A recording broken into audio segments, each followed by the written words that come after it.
आंकड़े मात्र अपलोडिंग को दर्शाते हैं, जबकि आयोग ने प्रामाणिकता, सहमति और वैधता की कोई गारंटी नहीं दी है। सुप्रीम कोर्ट द्वारा दस्तावेजों में लचीलापन लाने की सलाह के बावजूद निर्वाचन आयोग ने कोई औपचारिक संशोधित अधिसूचना जारी नहीं की है। ये जो ग्राउंड में हकीकत जो है, जो सच्चाई जो है, वो आप सब लोग जो है देख सकते हैं। गांधी मैदान में भी जो है भारी मात्रा में जो है इसी हिसाब से फॉर्म जो है फेंके जा रहे हैं। हो क्या रहा है, ये तो इलेक्शन कमीशन को स्पष्ट करना चाहिए कि आप जो दावे कर रहे हैं 80% से अधिक जो है आप लोगों ने 11 जुलाई तक कर लिया है, तो वाकई में ये सच्चाई है या क्या है? अब इंटरेस्टिंग देखिए, ये वही चकाई वाला फॉर्म सब है,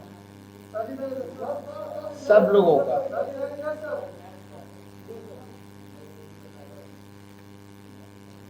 ये सोनो प्रखंड का जो हम बता रहे थे,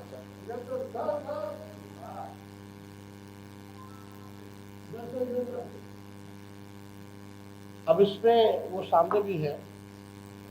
कमियां क्या क्या है? भारत निर्वाचन आयोग द्वारा कल जो है महत्वपूर्ण बात कहेगी 80% की पूरी कर दी गई। हम बिंदुवार जो है कमियां आप लोगों को बताते हैं।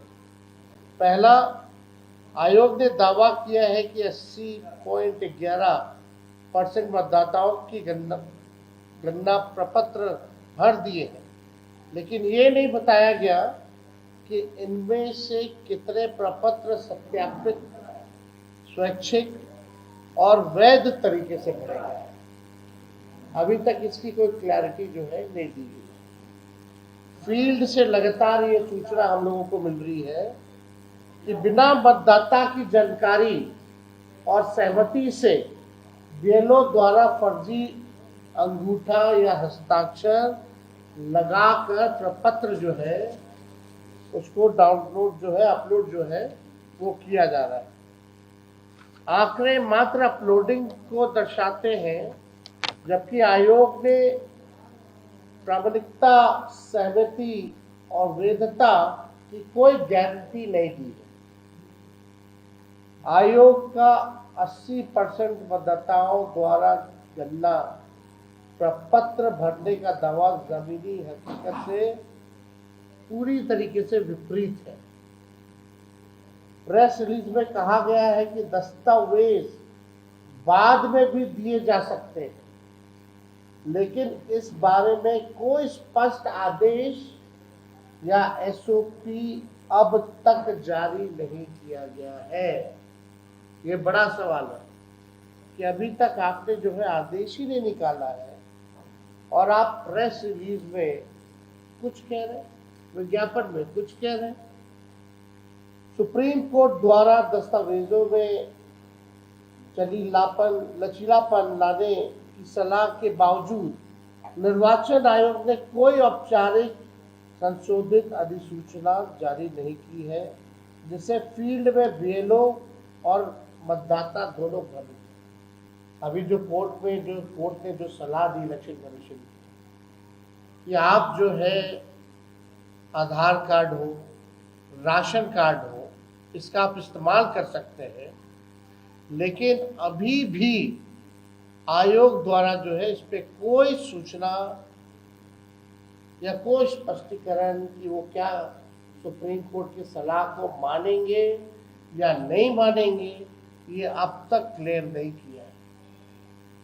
और लोग चाहे बीएलओ हो या हमारे नागरिक हो, सब लोग जो है कंफ्यूज्ड है। चुनाव आयोग ने ये नहीं बताया कि कितने गणना प्रपत्र बिना दस्तावेज यानी बिना मतदाता के प्रत्यक्ष भागीदारी के अपलोड हुए। ये भी स्पष्ट नहीं किया गया कि इन 4,66,00,000 डिजिटलाइज फॉर्म में से कितनों ने आधार यानी ईपीआईसी से वेरिफिकेशन हुआ है, यानी चुनाव आयोग फर्जी अपलोडिंग की संभावनाओं पर जो है चुप है। अखबार की खबर में देवघर का आप लोगों ने देखा, चुनाव आयोग द्वारा राजनीतिक दलों की भागीदारी का उल्लेख तो किया गया है, लेकिन ये नहीं बताया गया कि उनके बीएलए क्या वास्तविक निरीक्षण की भूमिका दी गई है या सिर्फ उपस्थिति की सूचना दर्ज की जा रही है। अभी भी पॉलिटिकल पार्टीज के जो बीएलओ हैं उनकी क्या भागीदारी है, वास्तविक निरीक्षण की भूमिका दी गई है कि नहीं दी गई है, या सिर्फ उपस्थिति की सूचना दर्ज की जा रही है। कई जिलों में विपक्षी दलों के बीएलए को सूचित नहीं किया गया, यानी जो अपोजिशन पार्टी जो हम लोगों के बीएलए हैं उनको अभी तक सूचित नहीं किया गया है और प्रक्रिया में सक्रिय भागीदारी से रोका गया है। इस पर कोई संज्ञान नहीं। कई जिलों में पांचवा, टारगेट ड्रिवन अपलोडिंग, ये चुनाव आयोग की विश्वसनीयता खत्म हो रही है। बीएलओ और ईआरओ पर 50% प्लस अपलोडिंग का अनौपचारिक लक्ष्य थोपे जाने की कई रिपोर्ट आ चुकी है।